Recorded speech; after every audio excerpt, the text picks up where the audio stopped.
And ground folks, what we have here is another video. Guys, we were just out here, I want to say maybe 2 weeks ago. This customer has two heat pumps, and what's weird, I was on the phone with this customer yesterday trying to make some sense of this. They have two units here. They have a basement unit which rarely runs, and they have the first floor unit. And guys, these are two Lennox heat pumps, and he has two air handlers inside. The one in the attic does the first floor, and then of course the basement, everything is downstairs. But guys, he said that he turned the thermostat to 72 yesterday and it worked, but all of a sudden it shot up to 78, and the only way he can turn the system back on is he had to flip the breakers off and on. Now that wasn't really much to go off of, so what I did was I told him, he said it happened multiple times. It happened like 2 days in a row, but I told him, of course, when it happened, just give me a call back. What I wanted to do, guys, was I wanted to eliminate it. I wanted to eliminate the thermostat. I wanted to make sure that he didn't have the program set too high. But I told him to call me back when it happens again, and he did. And the program on the thermostat was set to 72, so we knew that the thermostat was calling.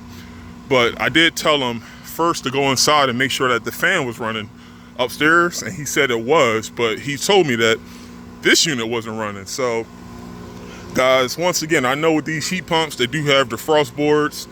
You have a bunch of things that could intermittently trip out all of a sudden.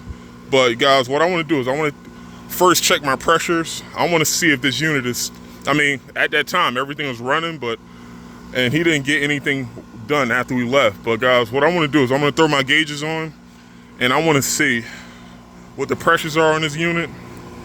And then I'm opening this up. I want to make sure that nothing faulty is going on inside the unit. But yeah, we're gonna break this down step by step and see what's going on here. I'll see you guys in a little bit.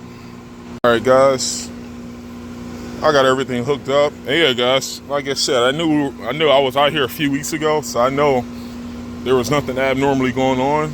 My coils are clean, but once again, this is a 2-ton R410A 13 series unit. And yeah, guys, I'm at a 40-degree coil. I'm at a 125, 130 PSI on the low side. And my high side is at a 275. And I checked my subcooling. Well, I checked my superheat. My superheat, it was at a 14, which is great. But guys, our subcooling, and looking at this chart, and also guys, we have TXVs inside in the air handlers. When you use TXVs, it's better to go off of subcooling. You can use your superheat, but to know how well that metering device is metering the refrigerant, it's best to go off subcooling. And guys, right now, inside is about 72. Right now, of course, the unit is running, but the inside is about 72. Outside is like the same temperature. It's getting ready to rain soon, but we have a 72 degree ambient. And knowing that we have a TXV, we got to use subcooling here. And once again, a 275 high side equates to a 90 degree liquid line saturation temperature. So a 90, and we right now have my clamp on the liquid line. So right now, guys, that 90 minus the 76 degree line temp, right now that's either a 15 or a 16 degree subcool, which is great because blah blah blah, whenever it's above 60, which it is, target subcooling of course is based on a 70 to 80 degree indoor return temperature.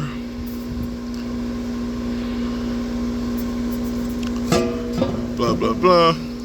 But yeah, guys, we're spot on. And to use this chart here, I gotta clean my camera off so you guys can see. But if we use a 2-ton, and of course, if it's below 60, they want you to charge this in heating mode, which I don't recommend. Just kind of like a side note here, guys, if this heat pump had issues with the refrigerant circuit under 60 degrees or under 70 degrees outside, I know most guys can weigh it in, but with us guys, anytime we make a refrigerant related repair or install in the winter, We always make a note to call this customer back on the temperature above 70 just to cover our tails to make sure that everything's spot on. So this gives you the idea of checking the charge in the wintertime, but I mean, to each his own. But just for today, we're going to use the 70-degree threshold, 2 ton. This is our vapor line, which is our liquid line. That should be at 138. And our high side, same deal. 70-degree, 2 ton is 271. So 138, 271 is nominal. Our high side is right there, 275.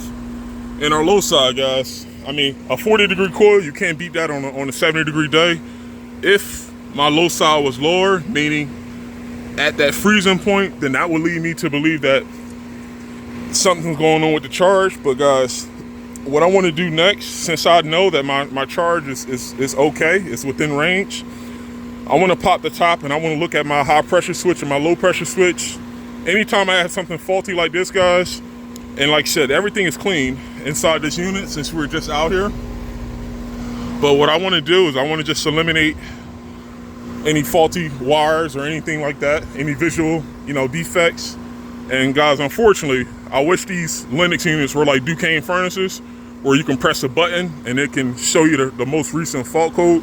With furnaces, you can do that, guys, but with these heat pumps, unfortunately, like I said, this is an intermittent issue. So if it's working while you're there, you have to use the process of elimination, and you gotta really see what's going on, because it's not going to be like a fault code unless it's actually happening. You can't rely on the unit actually telling you what's going on. So, but yeah, guys, what I'm going to do is, since my charge is spot on, I'm gonna pull the handle. I'm gonna pop the top in this unit, and I want to see what's up with the switches. I want to look at them visually, and I want to see what's up. I'll see you guys in a little bit. All right, guys, what we got here is the inside. As you can see, we have a low pressure switch here, and then we have our TXV outside. Now, guys, in the fall, everything was working fine. If we had a high pressure fault or some type of restriction only in the wintertime, then that would lead me to believe that something was going on with this TXV. But from our notes, everything was working fine with this heat pump in the fall, like in the heat mode. But yeah, guys, I'm just looking for like any obvious questionable connections or any wires. Everything looks snug. And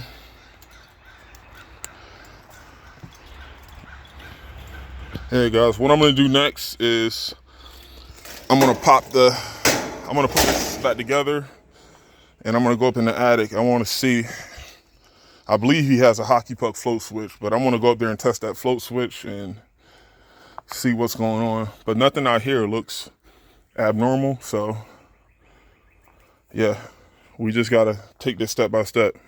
But yeah, let me put this back together and we'll shoot upstairs. Guys, I got the cover back on, and my mistake, this unit does have a low pressure switch, a high pressure switch. You see those 2 yellow wires? My contactor just pulled in. Is actually right below the 4-way valve. So this unit did have a high pressure switch, but yeah, everything's rocking and rolling out here. And I had to wait for my anti-5-minute time delay for me checking all the wires. Yeah, and right now, yeah, everything's rocking and rolling. So yeah, guys, what I'm gonna do is I gotta put my handle back in the disconnect, and we're gonna go inside, and I wanna look upstairs, see what's up. I'll see you guys in a little bit. All right, guys, I'm at the scene of the crime. This is the float switch, and I already tested this thing. And this one, as soon as I hit the test button, the unit turned off. It's probably not going to turn back on now because there's 2 time delays. There's one at the thermostat, and there's one also on the defrost board outside. But also the customer said that this thing was red yesterday when he came up here and the pan was dry. And Like I said, guys, the only thing you can do with these float switches is, one, make sure it's wired up right and test it. And if those two things, if you test it and it turns red and you hit reset and it turns back green, those are the only two things you can do. But if this thing is turning red with the pan dry, I'm just going to replace this. What we can do is we could put in a secondary float switch, which is great. Guys, with these float switches, the only benefit to these float switches are that you can put these on a flat surface. You don't have to screw this into any drain. But guys, there is an alternative. Instead of me replacing this with another float switch, I could just put a drain pan float switch in, which screws onto the side of the pan, and that will work. But yeah, guys, with these things, when they work, they do. When they don't, then I wouldn't recommend putting another one of these in. But yeah, I tested it, and right now it's working, of course. But yeah, tracing everything back, this is the only thing besides what I checked outside that could cause this unit to short cycle and randomly turn back on. But I even looked at the other side of that pan for condensation, and yeah, everything is bone dry. So that's going to be the determination right now. I'm just going to put that secondary float switch in, and I'm going to opt for a different style float switch up here. So there you guys have it. Intermittent problem. You got to take it one step at a time. Peace out. I'll see you guys on the next one.